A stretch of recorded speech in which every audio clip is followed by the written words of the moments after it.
Good morning dear students, hope you all are healthy and happy. आज इस class में हम क्लास 10 की मैथमेटिक्स के एनसीईआरटी एग्जाम्पलर के क्वेश्चंस को सॉल्व करने जा रहे हैं। चैप्टर का नाम है pair of linear equations in two variables. Exercise 3.3 का क्वेश्चन नंबर 10 है and question number 10 says find the solution of the pair of equations x divided by 10 plus y divided by 5 minus 1 is equal to 0 and x divided by 8 plus y divided by 6 is equal to 50.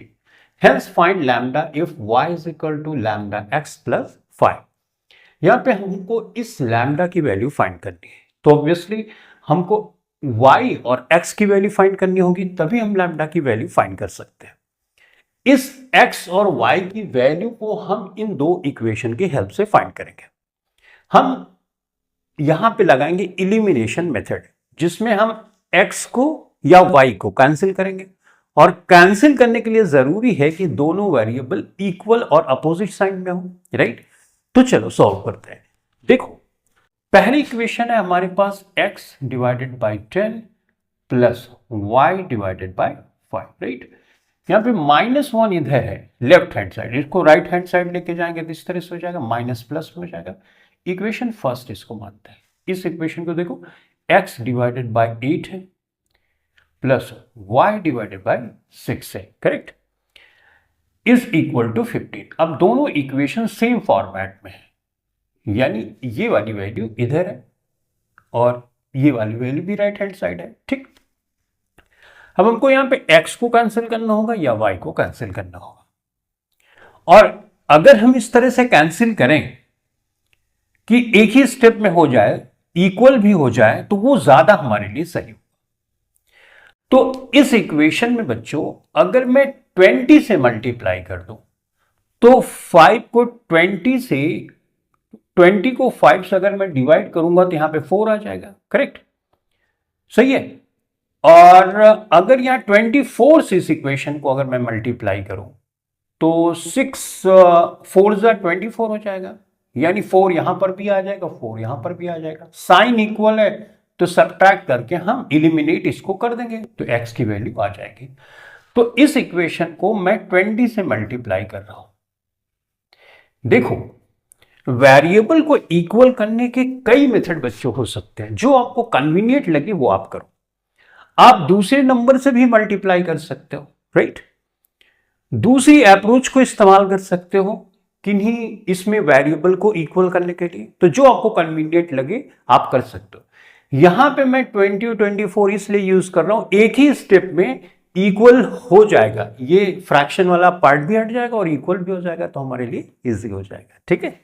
तो वो approach इस्तेमाल करो जो easy हो और time भी आपका बचाए, ठीक।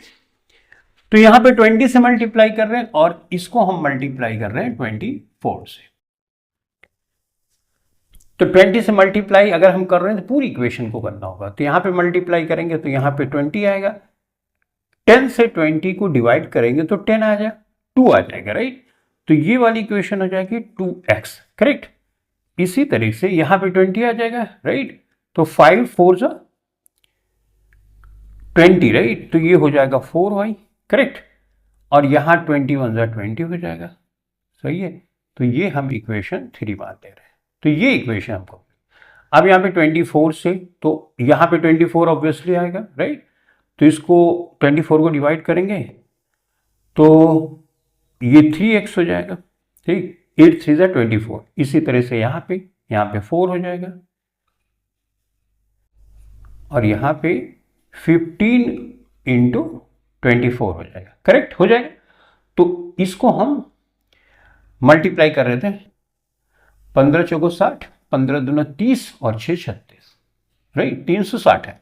तो इस चीज को हटा के मैं 360 कर देता हूं, सही है। ये हो गया इक्वेशन 4, करेक्ट। अगर मैं इक्वेशन 4 को इक्वेशन 3 से या इक्वेशन 3 को इक्वेशन 4 से सब्ट्रैक्ट कर दूं तो एक का साइन अपोजिट हो जाएगा और कैंसिल हो जाएगा वेरिएबल, तो हम उसकी हेल्प से x की वैल्यू निकाल लेंगे। तो सब्ट्रैक्ट इक्वेशन 3 फ्रॉम इक्वेशन 4। तो लिख लेते हैं 3x + 4y = 360, राइट। इस वाली इक्वेशन से इसको सब्ट्रैक्ट कर रहे हैं, तो जिसको सब्ट्रैक्ट कर रहे हैं वो नीचे लिखेंगे, जिससे कर रहे हैं वो ऊपर लिखेंगे, सही है। 2x + 4y = 20।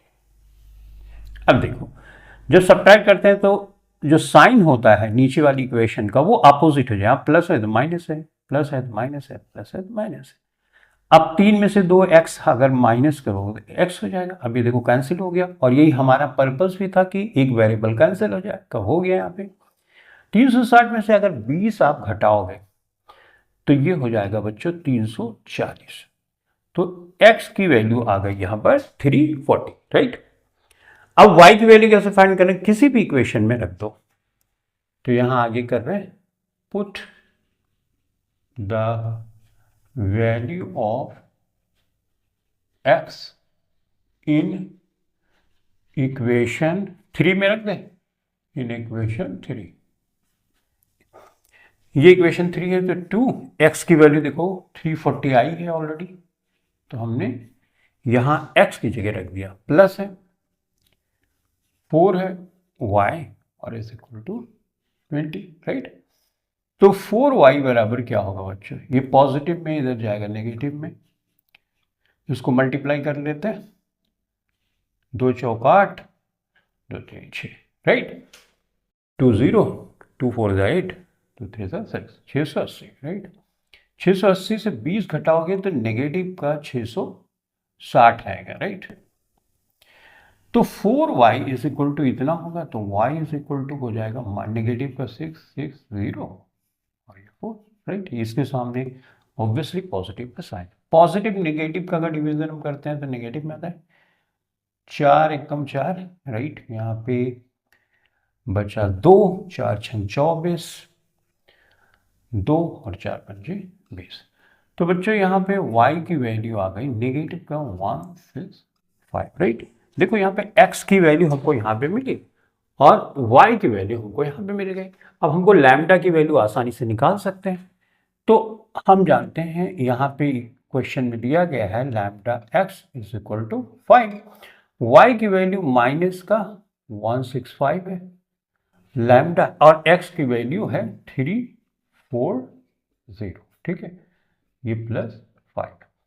बच्चों अगर लैम्डा 340 हम इधर करते हैं तो ये नेगेटिव का 165 तो यहाँ पे है, इसको इधर लेके आओगे तो क्या हो जाएगा नेगेटिव का। इसमें तो कंफ्यूजन नहीं होता ना ट्रांसपोज करने में, राइट। ये नेगेटिव का हम इसको इधर लेके आ रहे हैं, यू इधर लेके आए, सिर्फ इसको पलट दिया। इस चीज जो यहाँ थी इधर कर दे तो है तो सेम चीजें।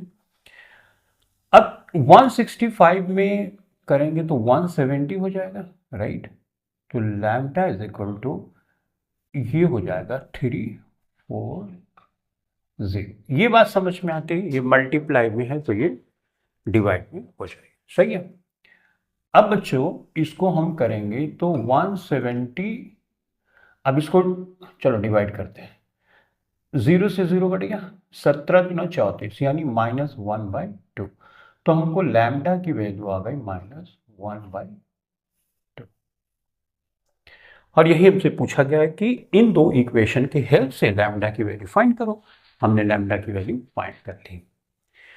तो इस क्वेश्चन से सीखने की जरूरत क्या है? पहली चीज सीखने की जरूरत यह है कि हम एक ऐसे नंबर से इक्वेशन को मल्टीप्लाई करें जिससे वेरिएबल इक्वल हो जाए और हमको उस वेरिएबल को कैंसिल करने में आसानी हो जाए और हमारा टाइम बच जाए। दूसरी चीज, हमको क्वेश्चन ध्यान से भी पढ़ना है। यहां पे सिर्फ x और y की वैल्यू नहीं फाइंड करनी, बल्कि x और y की वैल्यू यहां पे रख के लैम्डा की वैल्यू फाइंड करनी है। कई बार हम क्वेश्चन नहीं पढ़ेंगे तो हम यहां देखते ही नहीं कि लैम्डा की वैल्यू फाइंड करनी, x और y की वैल्यू निकाल दी और वहीं पे छोड़ देंगे और हमारा आंसर हो जाएगा गलत। तो चलो अब हम सॉल्व करेंगे नेक्स्ट क्वेश्चन को।